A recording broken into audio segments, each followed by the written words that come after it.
दोस्तों अगर आप लोगों को सही कॉन्सेप्ट और सही तरीका पता है अलजेब्रा के सवालों को लगाने का, तभी आप इस टाइप के जाइंट से दिखने वाले सवालों को लगा पाएंगे। पहला प्रश्न देखिएगा, बहुत खतरनाक है और लगाने का तरीका और कॉन्सेप्ट बहुत अच्छे तरीके से समझाएंगे। यहाँ पर प्रश्न क्या दिया गया है, कह रहा है कि यदि द्विघात समीकरण, एक हमारे पास ये है क्वाड्रेटिक इक्वेशन और दूसरा ये क्वाड्रेटिक इक्वेशन है, इसके दोनों मूल उभयनिष्ठ हैं। उभयनिष्ठ का मतलब होता है कॉमन रूट्स हैं, ठीक है। बोला गया है 9b² माइनस 16k² का मान क्या होगा। तो सबसे पहले यहाँ पर हम लोग समझ लेते हैं भैया इसका कॉन्सेप्ट, ठीक है। कॉन्सेप्ट समझ लेंगे तो ये सवाल कुछ भी नहीं है, आराम से बन जाएगा। कॉन्सेप्ट ये है दोस्तों यहाँ पर कि मान लीजिए हमारे पास दो यहाँ पे क्वाड्रेटिक इक्वेशन दिए गए हैं, ठीक है। यहाँ पर एक दिया गया है a1x², ठीक है, a1x² plus b1x plus c1 = 0। ये हमारा स्टैंडर्ड फॉर्म होता है क्वाड्रेटिक इक्वेशन का। दूसरा इक्वेशन दिया गया है यहाँ पर a2x² प्लस यहाँ पर b2x और प्लस यहाँ पर c2 = 0। दो इक्वेशन हमारे पास दिए गए हैं। अब इसके दोनों रूट्स अगर कॉमन हैं, दोनों रूट्स अगर कॉमन है तो दोनों रूट्स कॉमन होने के लिए जो कंडीशन बनता है यहाँ पर, ये कंडीशन है a1/a2 = b1/b2, ठीक है, b1 यहाँ पर b2 = c1/c2।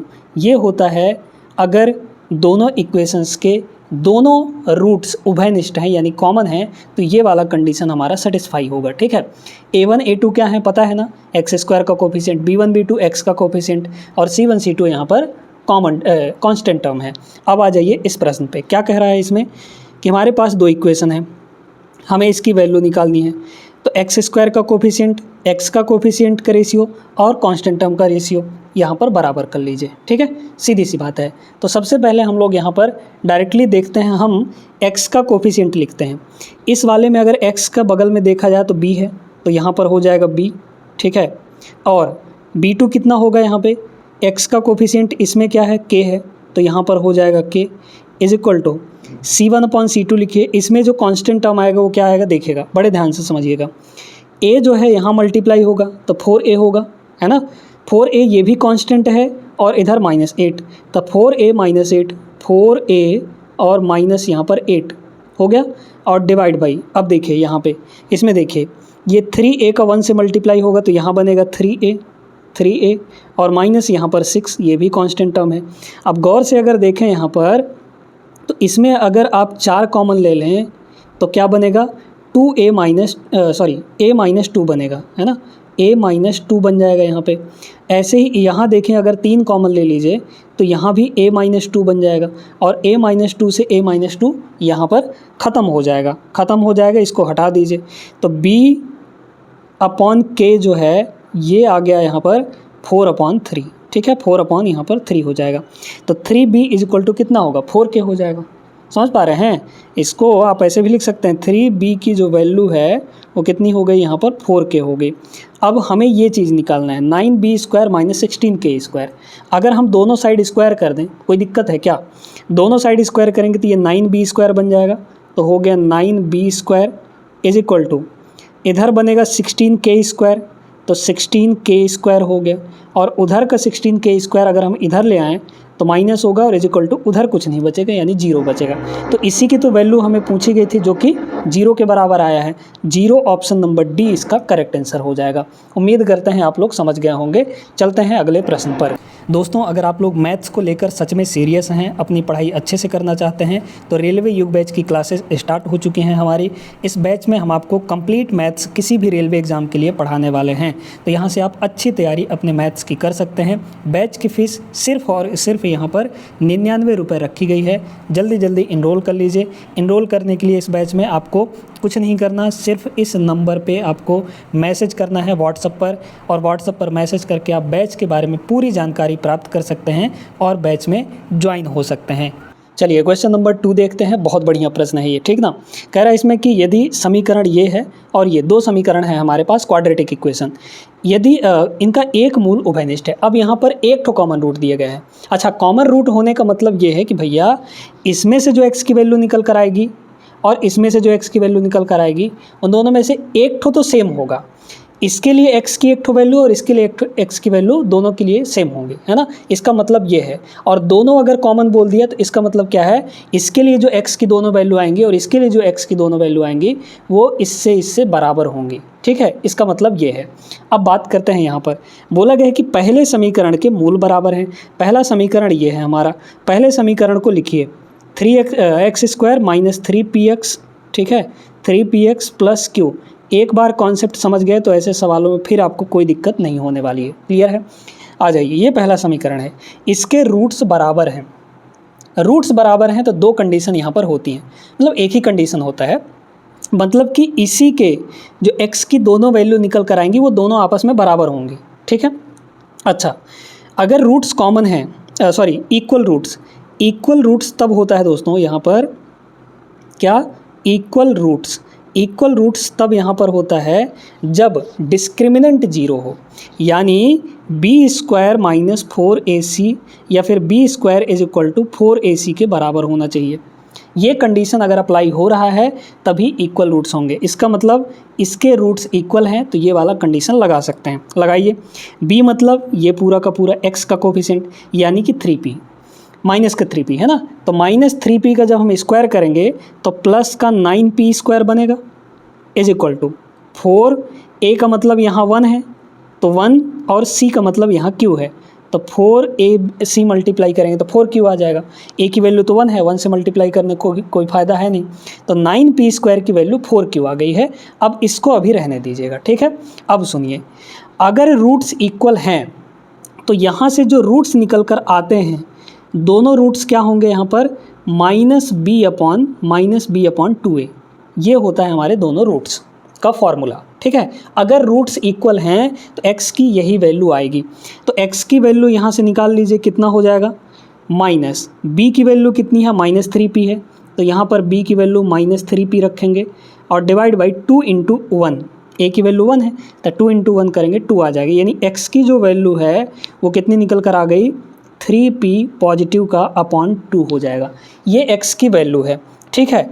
अब कह रहा है कि इसके और इसके जो रूट्स हैं वो एक ठो कॉमन है, मतलब इसका जो एक ठो रूट होगा इसमें से जो x की वैल्यू आएगी वो इसके लिए भी सेटिस्फाई करेगी। तो x की वैल्यू कितनी आई है, 3p/2 आया है।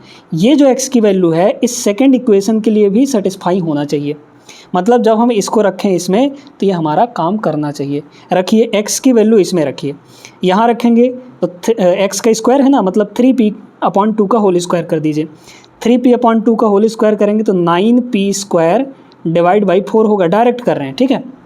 x की वैल्यू 3p/2 यहाँ रख दिए तो स्क्वायर करेंगे तो यही चीज़ मिलेगा, फिर माइनस, आइए यहाँ हो जाएगा 2k और x की वैल्यू कितनी है, 3p/2। 3p/2 बड़े आराम से क्वेश्चन बन रहा है, ध्यान से बस देखते जाइए। प्लस का यहाँ पर t है = 0। क्लियर? अब आइए इसको देखिए, यहाँ 2 से 2 कट गया। अब गौर करिएगा, गौर यहाँ पर ये करना है कि भाई 9p² की जो वैल्यू है वो 4q के बराबर है, या फिर आप अगर कहें कि 4 को इधर ले आइए तो यहाँ बनेगा 9p² डिवाइड बाई 4 = यहाँ पर सिर्फ क्या बचा, q बचा, यानी हम इस पूरे के जगह पर q लिख सकते हैं, यानी इसके जगह पर q लिख सकते हैं, है ना। तो यहाँ पर हो गया q और ये प्लस का t यहाँ पर है ही, = ये पूरा का पूरा जो माइनस है उधर जाएगा तो पॉजिटिव बन जाएगा। कितना है, 3kp है ना, 3kp, ये 3pk कह लीजिए, 3pk उधर चला जाएगा, 3pk। अब क्या पूछा था, t + q का होल स्क्वायर, ये t + q ही तो है, इसका हमें होल स्क्वायर करना है और इसका भी इधर कर देंगे क्योंकि एक ही साइड नहीं किया जाता है। अच्छा, इसकी वैल्यू कितनी निकल कर आ गई, 9p² और k², ठीक है। बस तो यही वाला हमारा आंसर हो जाएगा, 9p² k², option number C is the correct answer. बहुत बढ़िया प्रश्न था, इसमें आपको कॉन्सेप्ट भी 2-3 ठो सीखने को मिले हैं। आई होप क्लियर है। आगे बढ़िए, सवाल नंबर 3 आपके पास ये रहा। बहुत बढ़िया प्रश्न, एकदम बेसिक कॉन्सेप्ट पर आधारित है ये प्रश्न। कह रहा है, ये आपके पास क्वाड्रेटिक इक्वेशन दिया गया है, द्विघात समीकरण में निरूपित करने के लिए निम्नलिखित में से कौन सा विकल्प निश्चित रूप से सत्य होना चाहिए, मतलब कौन सा कंडीशन होना ही होना चाहिए, उसके बिना ये क्वाड्रेटिक इक्वेशन नहीं कहलाएगा, ठीक है। चलिए तो देखिएगा, यहाँ पर एक ही कंडीशन है भैया कि जो हमारा क्वाड्रेटिक इक्वेशन होता है वो क्या होता है, ax² प्लस यहाँ पर bx और plus C is equal to 0। ये क्वाड्रेटिक इक्वेशन है और ये क्वाड्रेटिक तभी रह पाएगा जब एक्स स्क्वायर का जो कोफिशिएंट है वो 0 नहीं होना चाहिए, यानी ए की जो वैल्यू है वो कभी भी 0 नहीं होनी चाहिए, क्योंकि जैसे ही ये 0 हो जाएगा तो ये पूरा का पूरा टर्म ख़त्म हो जाएगा, 0 हो जाएगा। और जब ये 0 हो जाएगा तो ये क्वाड्रेटिक बचा ही नहीं रहेगा, तब फिर लीनियर बन जाएगा ये, है ना, क्योंकि x का जो मैक्सिमम पावर है वो 2 होगा तभी तो क्वाड्रेटिक कहलाएगा, यानी द्विघात कहलाएगा, है ना। अब यही सब 0 हो गया तो फिर द्विघात किस लिए कहलाएगा, यानी कि जो एक्स स्क्वायर का कोफिशिएंट है वो कभी 0 नहीं होना चाहिए, ठीक है। तो इसमें एक्स स्क्वायर का कोफिशिएंट क्या है, 2m-3। 2m-3 ये 0 के बराबर नहीं होना चाहिए भैया, अगर 0 के बराबर हो जाएगा तो ये क्वाड्रेटिक नहीं रह पाएगा। तो यहाँ से m की जो वैल्यू आ गई, कितनी आ गई यहाँ पे, m जो है वो बराबर नहीं होना चाहिए, +3 उधर जाएगा और ये आ जाएगा, मतलब 3/2 m की वैल्यू नहीं होनी चाहिए, not is equal to, option number D correct answer होगा। अब ये जो क्वेश्चन आपके सामने दिख रहा है बहुत मज़ेदार और बहुत खतरनाक सभी प्रश्न है ना।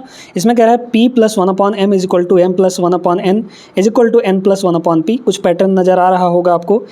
साथ में ये भी कंडीशन दे दिया कि भैया p is equal to not is equal to m, ये तीनों आपस में इक्वल नहीं होने चाहिए, और अगर इक्वल नहीं होंगे तो फिर गड़बड़ है, मतलब लगाने में दिक्कत जाएगी, है ना। p × m × n की वैल्यू निकालनी है। चलिए कोशिश किया जाए।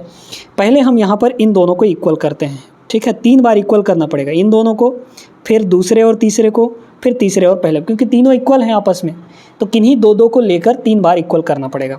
अब पैटर्न नज़र आ जाएगा तो हम लोग कर भी लेंगे, देखिएगा। इन दोनों को अगर इक्वल करेंगे तो m इधर आ जाएगा, मतलब ये हुआ p - m is equal to 1/n, तो यहाँ पहले से है 1/n, ये 1/m उधर जाएगा तो माइनस का 1/m हो जाएगा, है ना। अब यहाँ से p - m की जो वैल्यू है वो कितनी आ गई, m - n divide by mn, है ना, डिवाइड बाई mn आ गया, सॉरी mn हो गया यहाँ पर, क्लियर।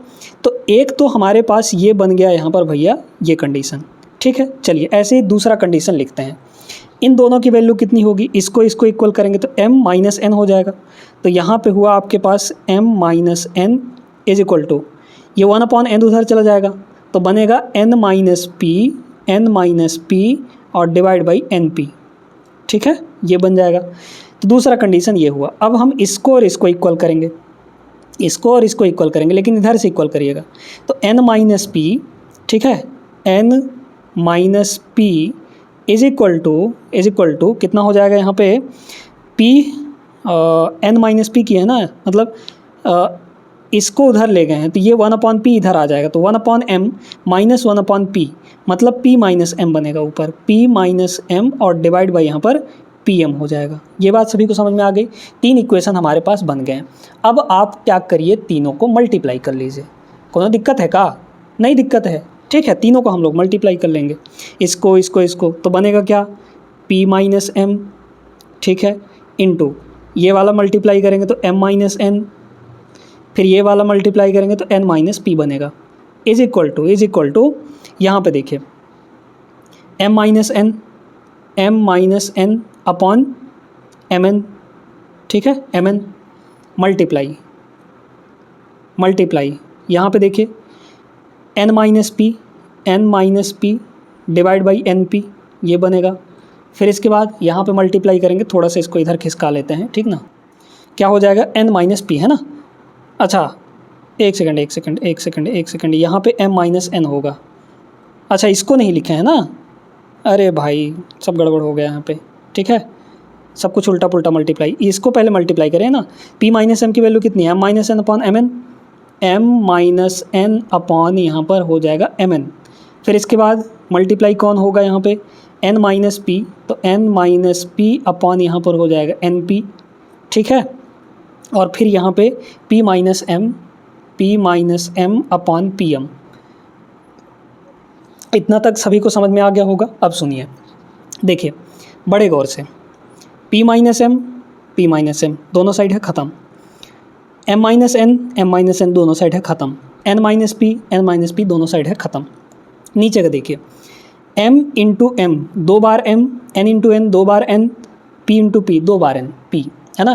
तो ये बनेगा आपका यहाँ पे नीचे डिनोमिनेटर में mnp इसका होल स्क्वायर, यही बनेगा mnp का होल स्क्वायर।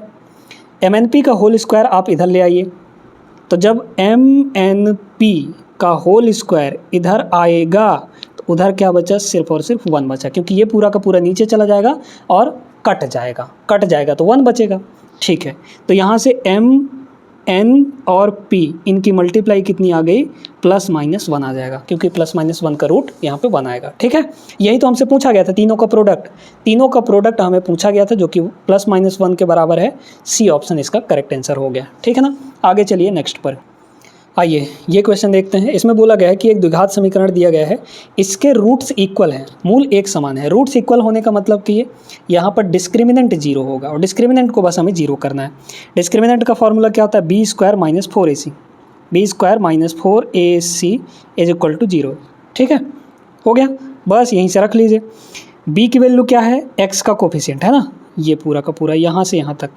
अब -2 + h का होल स्क्वायर करेंगे तो ये माइनस माइनस प्लस हो जाएगा, मतलब माइनस का स्क्वायर प्लस 2 + h का होल स्क्वायर करना है, तो 2 + h का होल स्क्वायर 4 + h² प्लस यहाँ पर 4h, यही होगा। a + b का होल स्क्वायर का फॉर्मूला लगा के खोल लीजिएगा। फिर -4, a तो हमें 1 दिख रहा है, यहाँ पर 1 है। c की वैल्यू ये पूरा का पूरा है, यहाँ से यहाँ तक कांस्टेंट टर्म। ठीक है, तो c रख लीजिए यहाँ पे, c मतलब h² - 4h और प्लस यहाँ पर 4 = यहाँ पर हो गया 0। चलिए अब बताइए, अगर यहाँ देखा जाए तो ये माइनस का 4h² और अच्छा 1 सेकंड, 4 गड़बड़ है। ठीक है, 4 से नहीं काट सकते, कोई दिक्कत नहीं है, इसको काटिए, मतलब घटाइए, जोड़िए। तो h² और -4h², तो मतलब माइनस का 3h² बचा। ठीक, h वाला देखिए, 4h यहाँ है और ये प्लस का 16h यहाँ होगा, तो 16 4 20h हो गया, प्लस का 20h हो गया। यहाँ देखिए -4 + 4 मल्टीप्लाई करेंगे तो -16 और +4, -16 और +4 ये आ जाएगा माइनस का 12 4 16। ठीक है, = यहाँ पर 0। माइनस कॉमन लेके आप लोग यहाँ से हटा लीजिए इसको। ठीक है, तो ये बन जाएगा 3h² -20h और माइनस का यहाँ पर 12, सॉरी प्लस का 12 है ना, = 0, क्योंकि माइनस कॉमन लेंगे तो सबका साइन चेंज हो जाएगा, और माइनस कॉमन लेके उधर भेज दीजिए तो 0 हो जाएगा। ठीक है, आइए अब देखिए, इसको हमें सॉल्व करना है। तरीका बताएं, क्योंकि ये भी अब एक क्वाड्रेटिक पॉलिनोमियल इक्वेशन बन गया, इसको हमें सॉल्व करना है। चलिए, शुरू और लास्ट वाले का मल्टीप्लाई, 3 और 12 का मल्टीप्लाई करेंगे, +12 का है ना, +3 + 12 प्लस का 36 आया। अब ऐसा 2 फैक्टर में इसको तोड़िए कि जोड़ें तो 36 आए, लेकिन मल्टीप्लाई करें तो 20 आ जाए, मल्टीप्लाई करें तो 36 आ जाए, लेकिन जोड़ें तो यहाँ पर 20 आना चाहिए, है ना। ऐसे 2 नंबर में तोड़ लीजिए इसको, तो 12 मतलब जोड़ने पे आपका 20 आना चाहिए, है ना। जोड़ने पे अगर 20 आए तो क्या हो सकता है, यहाँ पे 6 और जोड़ने पे मतलब 18, ठीक 18 दूना 36, 18 दूना 36 है ना, तो 18 और 2 में तोड़ सकते हैं इसको, 18 दूना 36 और 18 और 2 यहाँ पर 20 आ जाएगा। ठीक है, ये बात क्लियर हो गई। तो यहाँ पर एक वैल्यू हमारे पास होगी जो h की वैल्यू निकल कर आएगी, है ना, h की वैल्यू निकल कर आएगी। अब देखिए, इस 18 और 2 को पहले लिखिए, h की डायरेक्ट वैल्यू निकालने का तरीका सिखा रहे हैं। यहाँ पर 18 लिख लिए, ये जो बीच वाला साइन है ये बड़े वाले के साथ लगाइए यहाँ पर। अब दोनों जुड़ रहे हैं तो ये भी माइनस में होना चाहिए, तभी ना -20 बनेगा, -18 -2 माइनस का 20 बनेगा। ठीक है, अब आपको h की वैल्यू निकालनी है, तो h की वैल्यू निकालने के लिए इन दोनों का साइन चेंज कर लीजिए। -18 का साइन चेंज करेंगे तो प्लस का 18 बन जाएगा, और -2 का साइन चेंज करेंगे तो प्लस का 2 हो जाएगा। लेकिन यहीं पर ख़त्म नहीं होता है, h की वैल्यू तब निकलेगी जब इन दोनों के डिवाइड में हम इस h² का कोफिशिएंट डिवाइड करेंगे, 3 रखेंगे, यहाँ भी 3 और यहाँ भी 3 रखिए, तो ये आ जाएगा 6 और ये बन जाएगा 2/3, यानी h की 2 वैल्यू आई हमारे पास 6 और 2/3, 6 और 2/3 ऑप्शन नंबर सी में है, करेक्ट आंसर हो जाएगा। समझ में आया होगा कैसे सॉल्व करना है। आगे बढ़ते हैं अगले सवाल पर। क्वेश्चन नंबर 6 यहाँ पर देखा जाए, बड़ा बढ़िया प्रश्न है। कह रहा है यदि एक a इस प्रकार धनात्मक पूर्णांक है कि समीकरण ये दिया गया है आपको, और इसके दोनों मूल उभयनिष्ठ हैं, दोनों रूट्स कॉमन हो गए। जब दोनों रूट्स कॉमन हो गए तो a1/a2 = b1/b2 = c1/c2, ये हो जाएगा, कर लीजिए। ठीक है, चलिए पहले हम लोग x के कोफिशिएंट को बराबर मतलब कि x के कोफिशिएंट को डिवाइड करते हैं। है ना। एक्स स्क्वायर के कोफिशिएंट को डिवाइड करेंगे, थोड़ा सा यहाँ पे दिक्कत है तो उसको रहने दीजिए। अभी एक्स का कोफिशिएंट देखिए, यहाँ पर 1 है तो ये हो गया 1 डिवाइड बाई, यहाँ एक्स का कोफिशिएंट 8 है तो divide by 8 is equal to C1/C2। C1 यहाँ पर 12 है और डिवाइड बाई यहाँ पर C2 कितना है, A² - 4।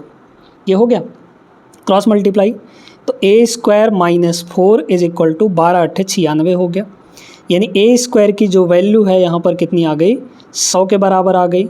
यानी A की वैल्यू कितनी होगी, ±10 हो जाएगी, है ना, प्लस माइनस यहाँ पर 10 हो जाएगी। अब बात करते हैं यहाँ पर कि भैया A की कौन सी वैल्यू लेने पर ये हमारा वैल्यू दे रहा है। ठीक है, चलिए पहले +10 लिखते हैं। ठीक है, +10 रखते हैं। 10 रखेंगे तो 10 × 2 = 12 इंटू 10 रखेंगे 10 + 3 = 13 डिवाइड बाई यहाँ 10 रखिए 10 - 4 6 हो जाएगा। तो 6 से 2 बार में कटेगा, यानी 13 दूना 26। हमारा क्या आंसर यहाँ पे 26 आ रहा है, कहीं पे बिल्कुल आ रहा है, यही आपका करेक्ट आंसर हो जाएगा। माइनस रख के देखेंगे तो अलग वैल्यू आएगी और उस अलग वैल्यू को लेना नहीं, क्योंकि आपके ऑप्शन में है नहीं वो। ठीक है, तो यहीं से आ गया तो क्या दिक्कत है आगे करने का। B option is the right answer. अब ये जो क्वेश्चन आपके सामने दिख रहा है ये बड़ा खतरा वाला प्रश्न है ना, खतरनाक तो है। m के उन मानों के बीच अंतर ज्ञात कीजिए जिसके लिए 2m = 5√m - 2। वेरिएबल ही रूट के अंदर दे दिया, कैसे करेंगे बताइए। करेंगे कुछ नहीं, इसमें सुनिएगा क्या करना है। यहाँ पे ये जो √m है ना, इसको कुछ मान लीजिए। √m को हम लोग यहाँ पर x मान लेते हैं। ठीक है, तो m की वैल्यू यहाँ से कितनी हो जाएगी, दोनों साइड स्क्वायर कर देंगे तो ये बन जाएगा x²। ठीक है, m की वैल्यू x² हमें लेनी है। चलिए तो यहाँ रखिए, तो m के जगह पर x², तो ये हो जाएगा 2m²। और ये है आपका x, तो 5x इधर आ जाएगा तो -5x हो गया, और ये -2 इधर आएगा तो प्लस का 2 हो जाएगा, इज इक्वल टू उधर कुछ नहीं बचा, 0 आ गया। अब इसे सॉल्व करके x की वैल्यू निकालिए। देखिए 2 × 2 4 आएगा, प्लस का 4 है ना, प्लस का 4। इसको ऐसे 2 भाग में तोड़िए कि जोड़ने पे 5 आना चाहिए, प्लस लगा है तो जोड़ने पे 5 आना चाहिए और गुणा करने पे यहाँ पे 4 आना चाहिए। तो 4 और 1 लिख सकते हैं, 4 × 1 = 4, 4 + 1 = 5। तो हमारे पास हो गया 4 और 1। ये वाली जो साइन है, बीच वाली जो साइन है वो बड़े वाले के साथ लगती है, मतलब माइनस यहाँ होगा। अब हमें -5 टोटल करना है, तो -4 यहाँ है तो -1 यहाँ होना चाहिए, तभी नहीं दोनों मिलाकर -5 होंगे। क्लियर। अच्छा, अब x की वैल्यू निकालनी है, तो x की वैल्यू निकालिए। यहाँ पे कितना होगा, साइन दोनों का चेंज करके लिखना है, -4 का +4, -1 का +1, लेकिन डिवाइड क्या करना है, इसका कोफिशिएंट। अच्छा, यहाँ पे x² होगा ना, यहाँ पे आपका x² होगा। ठीक है, क्योंकि हमने m को x² के बराबर रखा है। ठीक है, कोई बात नहीं है। चलिए, तो x² का कोफिशिएंट 2 है, यहाँ 2, यहाँ भी आपका 2 हो जाएगा। तो ये कितना बना, कट के 2 आ जाएगा और ये 1/2 आ जाएगा। यानी x की जो वैल्यू है वो हमारे पास कितनी आ गई, यहाँ पे एक तो 2 आया है, एक तो 1/2 आया है। तो m की वैल्यू निकालिए यहाँ से, बताइए कितनी कितनी होगी। x की वैल्यू 2 रखिए, यहाँ 2 रखेंगे, 2 का स्क्वायर 4, यानी m का एक तो वैल्यू कितना आया 4, और दूसरा वैल्यू क्या आएगा, यहाँ 1/2 रखिए x की वैल्यू, 1/2 रखेंगे तो 1/4 हो जाएगा, ये 1/4 हो जाएगा। बस इन्हीं दोनों का अंतर पूछा गया था हमें, बोला ना m के उन मानों के बीच के अंतर पूछा था। तो 4 में से 1/4 को घटा लेंगे, 4 × 16 - 1 15/4, 15/4 करेक्ट आंसर होगा। कहाँ दिख रहा है, ऑप्शन नंबर बी में। टिक करके आगे बढ़ते हैं। 8वां प्रश्न देखिए। अब आपको एक चीज़ अभी यहाँ पर नहीं बताया है ना, देखिए अगर क्वाड्रेटिक इक्वेशन दिया गया है ax² + bx प्लस यहाँ पर c = 0, तो इसमें मान लीजिए कि x की 2 वैल्यू है अपने पास, है ना। इनको हम लोग रूट्स भी बोलते हैं। रूट का मतलब क्या होता है, x का वैल्यू, है ना। तो x की 2 वैल्यू है यहाँ पर, मान लीजिए अल्फ़ा और बीटा, 2 वैल्यू है, क्योंकि 2 ही वैल्यू निकल कर आएगी, क्वाड्रेटिक इक्वेशन है तो। ठीक है, इनका जो सम होता है, यानी कि सम ऑफ रूट्स, ये होता है -b/a, और प्रोडक्ट ऑफ रूट्स जो होता है ये होता है c/a, है ना। c यहाँ है, a यहाँ है, b यहाँ है। क्लियर। अब कह रहा है कि इसका एक मूल तो अच्छा, अल्फ़ा जो है इस इक्वेशन का एक रूट है, तो इसका दूसरा रूट क्या होगा। एक रूट तो अल्फ़ा है, दूसरा रूट यानी कि बीटा की वैल्यू हमें निकालनी है। क्लियर है, निकल जाएगा। इसको पहले सिंप्लीफाई करिए, यहाँ पर बताइए कितना होगा। अंदर मल्टीप्लाई करेंगे तो 4x² है ना, और प्लस का यहाँ पर 2x और +1 उधर से आएगा तो -1 इज इक्वल टू 0। अब एक रूट हमारे पास अल्फ़ा है, तो चाहे इस इक्वेशन में से किसी में भी रख लीजिए आप, ठीक है। अल्फ़ा इंटू बीटा निकाल लीजिए, चाहे अल्फ़ा प्लस बीटा निकाल लीजिए, कोई दिक्कत नहीं है, निकाल लें। इसमें रखते हैं, ठीक है, या फिर इसमें रखिए, किसी में भी रख लीजिए आप, है ना। चलिए इसी में रख लेते हैं। तो अल्फ़ा तो पता है हमें, बीटा, अल्फ़ा इंटू बीटा कितना होगा बताइए, C/A। C कितना है यहाँ पर -1, A कितना है यहाँ पर 4 है।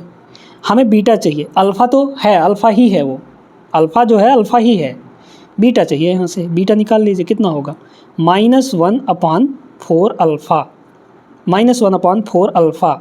अच्छा, एक चीज़ यहाँ पर याद रखिएगा कि यहाँ पे टाइपिंग मिस्टेक थोड़ा सा हुआ है। यहाँ पे टाइपिंग मिस्टेक ये हुआ है कि भैया ये अल्फ़ा जो है ये आपका निचवा होगा, यहाँ पे होगा, ठीक है। तो -1/4 अल्फ़ा, यानी option number C will be the correct answer. उम्मीद करते हैं समझ गए होंगे आप लोग, क्लियर है ना। उम्मीद करते हैं यहाँ पर आपको ये सेशन भी पसंद आया होगा अच्छे से। बहुत महत्वपूर्ण प्रश्नों को हमने अलजेब्रा का किया है यहाँ पे। वीडियो अगर अच्छी लगी हो दोस्तों तो लाइक कर दीजिएगा और इस चैनल को सब्सक्राइब जरूर कर लीजिएगा। रेलवे बैच चल रहा है, ज्वाइन कर लीजिए अगर आपको कंप्लीट मैथ्स अच्छे से पढ़ना है तो।